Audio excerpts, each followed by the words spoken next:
السلام عليكم. magacaygu waxaa la yiraahdaa Muna Maxamed.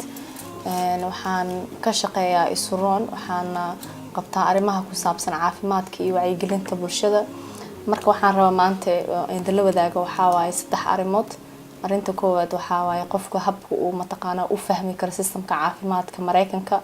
iyo wadankii waxyaalaha ku kala duwan yihiin iyo markuu dhakhtar aado waxyaalaha uu u baahan yahay inuu iska diyaariyo sidoo qof mataqaana diyaar ah in uu noqdo markuu dhakhtarka aadayo. marka waxyaalaha rab inaan idin kala hadlo waxaas waa iyo aqoonta u lahaanshada qofku uu leeyahay markuu dhakhtarka aado dadka kala duwan waxay yihiin iyo waxay qabtaan iyo asaga xuquuqdiisa ee meesha soo galayso qofku u baahan yahay inuu arko. cashirka koowaad aan ka hadlayna maanta waxa waaye markuu qofka intuu dhakhtarka aadan muxuu u baahan yahay inuu iska diyaariyo. waxa uu u baahan yahay waxa waaye inuu qofka balan dhakhtarka ka dhigto hadeen emergency ahaan. balan markuu ka dhiganayo waa inuu faras waqti badan uu ka soo fikiraa waqtiga uu dooranayo ma awooda inuu balantaa waqtigeeda uu ku tago. hadii uu ilmo leeyahay maalintaasayto habkeebu mataqaana ilmaha uu looga xalin karaa oo looga hayn karaa.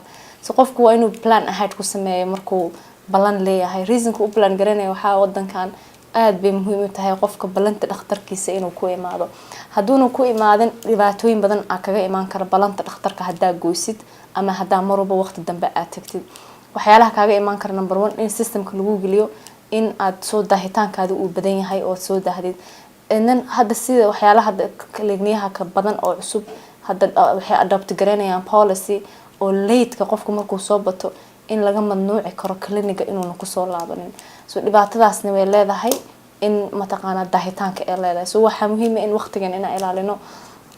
appointment-ka iyo balamaheena waqtiga loogu talagalo ka hor inaan isku dayn inaan imaano.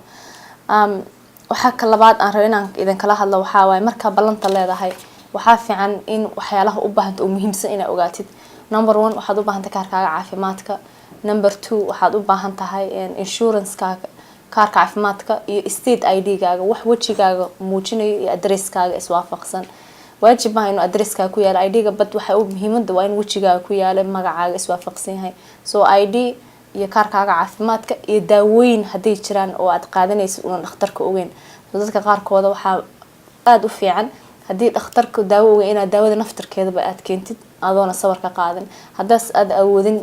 inaad soo qaadid sawir qof inuu kaaga soo qaado oo marka dhakhtarka aad tustid. hadaa fitamiina qaadanaysid sidoo kale dhakhtarka waxa fiican inaad u sheegtid fitamiinooyinka qaadanaysid. Soomaaliga waxa anaga Soomaali hadaan ahay wax waan sheegnaa waxna waan qarinaa. laakiin waxa muhiim ah in aad wax walba oo dhakhtarka aad la wadaagtid oo xagga ku saabsan caafimaadkaaga aad u sheegtid marka aad wax aad sameynaysid.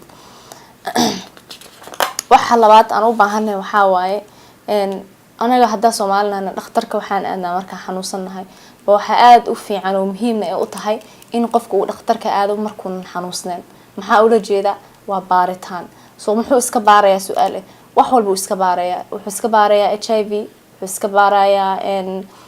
wuxuu iska baarayaa cholesterol, wuxuu iska baarayaa dhiig kar, wuxuu iska baarayaa sokor. sanadkii mar caafimaad guud oo dhameystiran qofku waa inuu maraa oo check up ay tahay because faa'iido ugu jirto. waxa laga yaabaa inuu ka hortago tomorrow cudur ku soo socdo. dad badan oo hadda waxa jiro lagu dhahay Soomaali borderline waxa u tahay sokorta diabetes-ka. at that time hadii loo sheegay inay u dhow yihiin sokorta inay ku dhacdo hadii loo sheegay in noloshooda sida ay ku sii wadi lahaayeen markuu ku dhacay hadhowti mataqaana too late bay ahaan lahayd because markaas korkooda sokorta ma sameyn karto. waxay noqonaysaa inay daawo qaataan. it's good in qofka uu check up isku sameeyo because at that time waxaad sameynaysaa ka hortag. hadii lagu dhahay borderline waxaad bedelaysaa nutrition-kaaga, exercise-ka bilaawaysaa, waxaad bedelaysaa walwalka walwal badan ku hay inaad isku dayina waxyaalaha iska yareysid. faa'iidadaas bay leedahay inuu qofka isbaaro. baaritaanka marka waxa lagu weydiinayaa hadaa khamri cabtid, hadaad sigaar cabtid, lifestyle-kaaga, stress level-kaaga, inta walwalkaaga uu la egyahay, nolosha nooceeba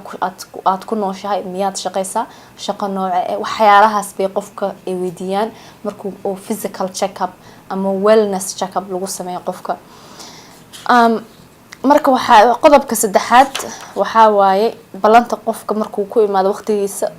markuu dhakhtarka balantiisana uu imaado asagoo diyaarsan wax walba wato. waxa fiican qofka su'aalihiisa in uu ka hor soo diyaarsado uu dhakhtarka weydiin lahaa saa u ogtihiin dhakhtarka waqti badan ma wada haysataan markaa Mareykanka joogtid sidii wadankii ma ahan oo dhakhtarka saacad badan aad la fadhin kartid wax badan uu ku wacyigelin karo halkaan ma aan halkaan waxa waaye waxaad u baahan tahay ii sheeg aan ku qabto dhakhtar bukaanka kale aan aado soo waxa fiican inaad su'aalahaaga soo qoratid waayo hadda meeshii imaad qaar baa kala hilmaami kartaa waqtigii kuma saamaxay aad buu yariyay dhakhtarka waqti beer buu kula jooga su'aalahaaga soo qoro waxa kugu muhiimsan qoro isku dayna hadalkaaga inuu yaraado oo wax badan aadan sheegin oo dhakhtarka u baahneen soo koob waxa u baahan tahay kana gudub adigana waqti baa ku save garowayo dhakhtarkana de waqti baa ku save garowayo xiriirkiina aad buu u fiicnaanaya markuu arko qof oo inuu yahay qofkan ka fikiray dhakhtarka waqtigiisa aan waqti badan aan ka qaadanin ixtiraamkeena ka mid tahay in qofku waqti badan laga qaadan haduu mashquulsan yahay qodobka saddexaad waxa waaye inaad kala baratid who is who at the clinic yaa waaye marka dhakhtarka tagtid yee kala yihiin dadka meesha ka wada shaqeeya maxay soo barteen maxay ku kala duwan yihiin inay muhiim bay tahay soo marka aad baranaysid waxa first qofku kula kulmayo oo marka balan leedahay receptionist la dhahaa badanaa kuwa waxay fiirin kaarka caafimaadka haduu shaqeynayo waxay fiirin ID-gaaga waxay fiirin balantaada waqtigeeda hada ku imaade qofka labaad aad la kulmaysid waxa waaye nurse ama medical assistant-ka dadkaasayto waxay yihiin waa dad markay kusoo qaabilaan fiirinaya dhiigaaga cabirayo blood pressure-kaaga dherarkaaga miisaankaaga waxay fiirinayaan hadii aad qabtid qandho just waxay waxyaalaha basic bay gelinayaan systemka kadibna waxay ku weydiinayaan waxaad u joogtid soo waajib maaha inaad qofkaad ku dheeraastid oo wax maanta dhan aad u warantid u sheegtid waxa ku haysto u soo gaabi qofka waxaas aan u imaado xanuun baa u imaado iga haysta madaxa marka uma baahan inaad detail gashid dhakhtarka markuu imaado baa detail u gali kartaa soo wata qodobkaas dhakhtarka aad la kulmaysid marka noocyo badan oo kala baxan saa u ogtiin Mareykanka horumarkeeda aad u dheer tahay xagga oo cilmiga soo waxa laga yaabaa inaad la kulantid qof dhakhtar ka duwan oo aanan dhahayn dhakhtar laakiin markaad fiirisidna wixii hooshii dhakhtarka qabanayo daawada ku qoraayo soo dadkaasayto adaa marka go'aan aad u leedahay waxaad fiican ogaatid xuquuqdaada inay tahay dadkaas inaad go'aan u leedahay hadaa la kulmi kartay hadii kale marka balanta telefoonka ku sameynaysid hadaadan sheegin qofka aad rabtid inaad aragtid oo qof ma ahaan markaan ka hadlayo waa qofka aan ka hadli doono hadaadan sheegin qofka marka receptionist-ga qofkii available ee waqtigaas maalinta sheegto uu kugu qoraya haduu rabo qofka dhakhtar fuul ah ma noqon karo soo marka waa marka dadka la kulmaysid receptionist-ga waa soo sheegay nurse waa soo sheegay ama medical assistant qofka kale oo aad la kulmi kartid dhakhaatiir ahaan haday noqoto waxa waaye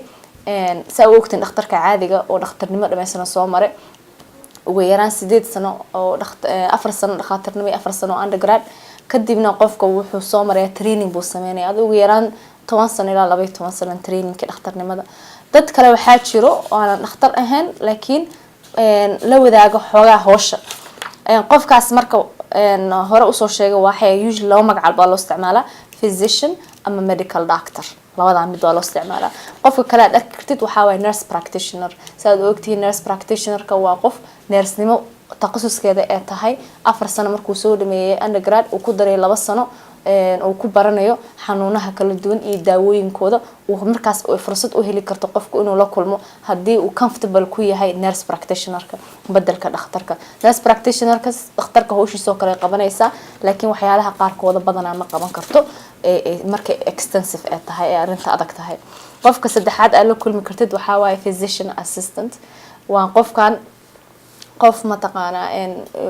hamigiisu waa dhakhtarnimo uu laakiin duutu waqti iyo go'aan u gaartay inuu gelinin 10 sano iyo 12 sano dhakhtarnimo soo qofka badanaa wuxuu la shaqeeyaa dhakhtar kaligiis ma baxo kaligiisna ma shaqeeyo badanaa way shaqeeyaan kaligood laakiin always waxa waaye qof ma taqaana laga dambeeyo waayo oo la og yahay physician assistant kana waa qof sida dhakhtar oo kale waa daawooyinku qora dhinacyo badan way ku kala jiraan caafimaadka xagga umulsiday ku jiraan xagga waxay ku jiraan waayeelada dhinacyo badan meesha ay ku trainingkooda ay ku qaataan moor badan experience ka qaataan badanaana way madax banaanada marka area-da ay specialize garayaan laakiin waa qof physician assistant waxa ay ahaan kalkaaliyaha dhakhtarka waaye marka maanta casharkeena intaas aan ku ekeenayna waxaan rajeynaynaa in aad fiidiyoyaashan iyo kuwa lamid ah inaad kasoo qayb gashid oo aad daawatid sida aqoontaada cilmigaaga iyo xuquuqdaada aad u baratid markaad tahay bukaanka iyo caafimaadkaaga guud. Assalaamu calaykum.